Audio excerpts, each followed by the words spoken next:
faritra iray amin'ny tapany atsimon'ny nosy ny faritra Anôsy. Manana vilaran-tany mirefy 1,704 kilometatra dora-droa, zarainy distrika telo izay mandrafitra azy, dia ny distrika Toragnaro, ny distrika Amboasary Atsimo ary ny distrika Betroka. Ny faritra Anôsy dia manana ponina tanora kokoa noho ny ankamaroan'ny faritra hafa eto Madagasikara, izay azo lazaina fa anisan'ny tanjaka ananany ho an'ny fampiroboroboana ny sehatra ekonomika eto an-toerana, ary vonona nasongadina izany ho fampiakarana ny tany ari-karena ananany ho fampianana ny fahantrana aty amin'ny tapany atsimon'ny nosy. Anisan'ny tena mampisongadina ny faritra Anôsy ny fananany velaran-tany midadasika sy mavokatra, mbola azo trandrahana amin'ny fambolena, indrindra ireo vokatra azo ahodina sy vokatra fanondrana mba hahafahan'ny faritra mampitombo ny ari-karena anatiny ho an'ny distrika telo.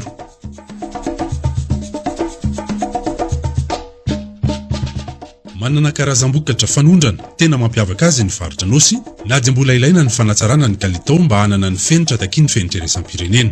Za ety amin'ny faritra Anôsy coopérative miarimamy de manana risy 800 toka. Io toka io de amin'ny karanay isaky ny mamokasy zahay mahatrasa 3,000 litasy isaky ny makavokasy zahay. Raha misy opérateur zay vidy entana aminay ety de mino zay fa havoavaly sara ny filan'le opérateur ary hagnaraka ny norme zay takiny opérateur zay hidina aminay ety fampiraharaha hividiny tatelinay. Tany malalaky soa dra bo afaky mamboly zay misy mitadia. Dra mamboly vanily zao ambolena iaby. Dra ambolena mahazohazo sala mambanimbany manakany. Dra io zany ambolena vanily. Dra vokatra koa vanily ala. Dra vitalaky dra ahandroy. Dra vita ahandro akarina dra lobofa. Vita miala amin'igny dra atapy ahazo atanandriky. Zay vo avile vazaha. Vo azo anay vola.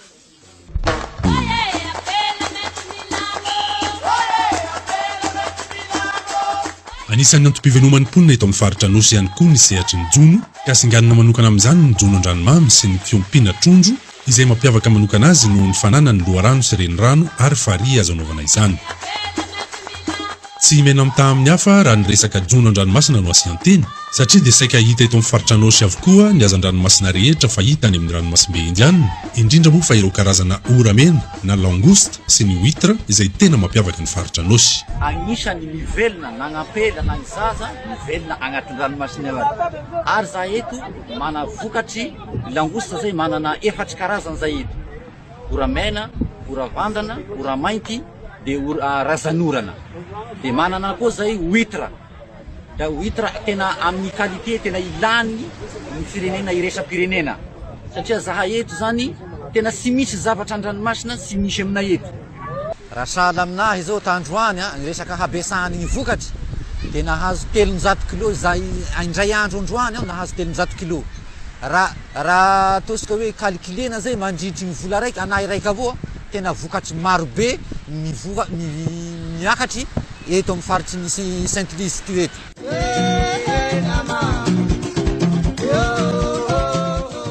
Sahy milaza ireo orinasa izay efa miorina eto amin'ny faritra Anôsy ka mampiasa vola eto an-toerana, fa raha ny vokatra dia hanana ny faritra Anôsy na amin'ny sehatry ny fambolena izany, na amin'ny sehatry ny fiompiana, na ny jono, na ny arenan-kibon'ny tany, ary tsy latsa-danja ihany koa ny sehatry ny fizahan-tany.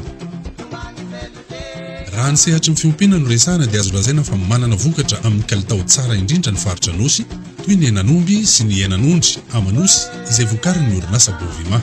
Bovima permet tout de suite une amélioration et un développement du monde rural par la mise en place d'un exutoire, d'un système qui va permettre d'exporter de la viande de Madagascar dans le monde entier. On se trouve à proximité d'un port en eau profonde. Le réseau routier s'améliore et dans un an, la route de Colas, la RN 13, sera opérationnelle. On est également dans une région qui traditionnellement est une région d'élevage, dont la viande est parfaitement appréciée par les gens qui la goûtent dans le monde.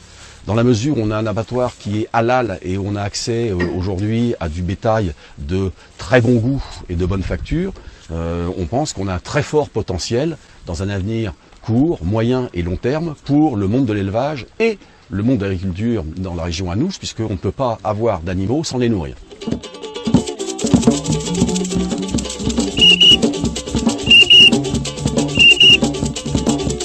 Ny sosialy sy ny kulturaly ny économique dia mandravona tanteraka ny sehatra ny fizahan-tany.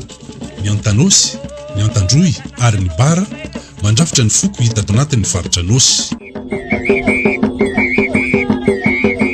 Hery lehibe ho an'ny fampiraisana sy ny fampiroboroboana ireo harena ara-kolontsaina ny fahasamihafana. Ny kolontsaina ny fandovan'ireo foko telo ireo dia kolontsaina mandala ny fihavanana izay mandrafitra ny filaminana sy ny firindra ny fiarahamonina isan-tanàna. Izany no anisan'ny mahasarika ireo mpivahiny ankoatra ireo harena voajanahary sy ny valazavaboary ary ny faritra rovana sy ny akanton'ny moron-dranomasina ka mahatonga ny sasany amin'izy ireo tamana ka manoro-ponenana eto mihitsy azy. Tahaka ny Monsieur Brett izay lasa mpandraharaha ara-mpizahan-tany eto amin'ny faritra Anôsy. Sécurité dia tena tsisy olana, tsisy atahorana ty, tanàna kalma, vohoaka milamana mahay mandray vahiny, tanàna madio, manana ekipa am'le commune manadio le tanàna, milamana be aty da izao tsy mahita hoe mandeha aiza afa-tsy aty am Région Anôsy satria tena tiako. Raha miresaka momba le flora, tena paradis pour les botanistes Région Anôsy. Misy le aloe, misy le pachypodium, misy le baobab, misy le alaudia, da amin'ny alamandro, misy palmier maro karazana, tena spécifique am Région Anôsy mihitsy. Misy karazana maniry am renirano. Am le monde entier misy an'iny ravania musicalis ny anarany musicalis dia rehefa latsaky le voany manao plop rehefa latsaky anaty le renirano zany.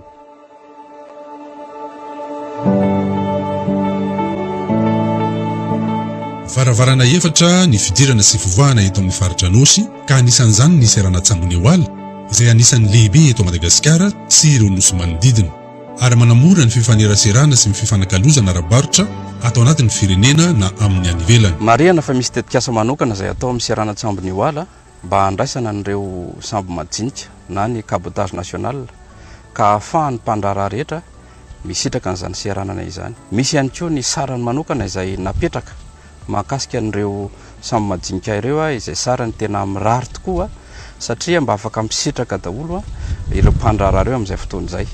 Ka manasa ny mpandraharaha mba ho avy ary anao ny fitaterana mahakasika an'izay cabotage national izay mba ahafahantsika mampiroborobo ny toe-karena eto amin'ny faritra Anôsy. Tsy ny farany fa anisan'ny tena zava-dehibe mampiseho ny fahavononan'ny faritra Anôsy amin'ny fandraisana ireo mpampiasa vola avy eto an-toerana sy avy any ivelany ny fisian'ny toerana manodidina ny 700 hektara natokana indrindra ho an'ny fampiasam-bola ho an'ny fanorenana indostria vaovao. Efa misy amin'ny ampahan'ny tany izay efa voalamina ary ahitana ihany koa fotodrafitrasa famokarana herinaratra azo avy amin'ny herin'ny masoandro na ny centrale solaire. Natao indrindra mba hanamora ny fahatongavan'ireo orinasa industrialy izay maniry orina eny an-toerana ary koa isitrahan'izy ireo angovo madio na ilay antsoina hoe énergie propre. Ny Oala Park izay zone d'investissement dia misokatra ho an'ny rehetra hiatsona ny mpandraharaha izay afaka misehatra ihany koa amin'ny sehatra maro ohatra amin'izany ny amin'ny lafin'ny logistika, eo koa ny amin'ny industria ary indrindra eo amin'ny resaka tourisme na ny fandraisam-bahiny. Ny gouverneur dia manamafy hatrany ny fahavononan'ny faritra amin'ny fandraisana ireo mpampiasa vola avy eto an-toerana sy avy any ivelany amin'ny fananganana orinasa hanodina sy hanondrana ny vokatra sy ny fiaraha-miasa amin'ireo mpiara-mombonantoka mpamatsy vola amin'ny tantsorika ho amin'ny fampandrosoana. Izany rehetra izany no hanamafisana ny fahafahana miatrika nanantonina eto amin'ny faritra sy hiantoka amin'ny fampandrosoana maharitra ny ovainjafy ho an'ny tapany atsimon'ny nosy indrindra fa ny faritra Anôsy.